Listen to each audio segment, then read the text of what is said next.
إخواني الأعزاء أعضاء أمينو المحترمين، اليوم نقدم لكم أول تقاريرنا عن أحد أعضاء أمينو القذرين المتصنعين.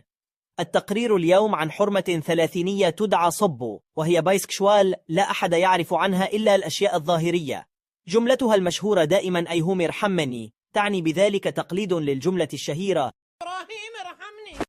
إخواني الأعزاء، هذه الحرمة خطرة على مجتمع أمينو، فهي بايسكشوال قذرة، وأكثر ما جعلني أكتب هذا التقرير عنها هو حركاتها الوسخة. فأي يوم تلاقيها جاثمة تحوم عند رجل أحد الأولاد تلاحقه، ويوم عند رجل أحد البنات، ويوم تشوف حرارتها مرتفعة فتراها تتمشكل مع الرايح والجاي، والهدف من هذا الشيء أن تجعل من نفسها معروفة، لا يهمها ما تفعل، فهي مستعدة لو أن شكلها يسمح أن تعرض حتى مقابل أن يعرفها الجميع. من خلال متابعتي لشخصيتها استنتجت التالي: أنها منبوذة في الواقع، ثلاثينية لم يتزوجها أحد للآن، وذلك بسبب شكلها الذي يشبه اليوتيوبر بندرتا، ولذلك فهي منبوذة وعندها نقص في الواقع، لذلك اتجهت إلى المواقع لكي تجعل لنفسها شخصية خيالية مثل ما تفكر.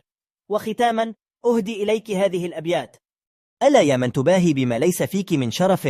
وتخفين عار نفسك بحلة الكذب، أراك تفسدين في إمين بما تكتبين من أقوال فسوق وأفعال مزندقة، تدعين أنك خيرة وتخفين سوءك، وتريدين شهرة بما ليس من خلق، وتمثلين دور المصلحة وأنت مفسدة، وتدعين الزهد وأنت من أهل الطمع، عانس وحيدة في الواقع بائسة، تريدين تعويض ذلك بالمواقع، فكوني عبرة لغيرك يا شقية، ولا تحاولي إفساد مجتمع صالح نزيه، فما أنت إلا خزي وعار وسقم، وما أنت إلا ذنب وخطيئة ورذيلة، فاتق الله وارجعي إلى رشدك، واتخذي من نفسك عبرة لغيرك،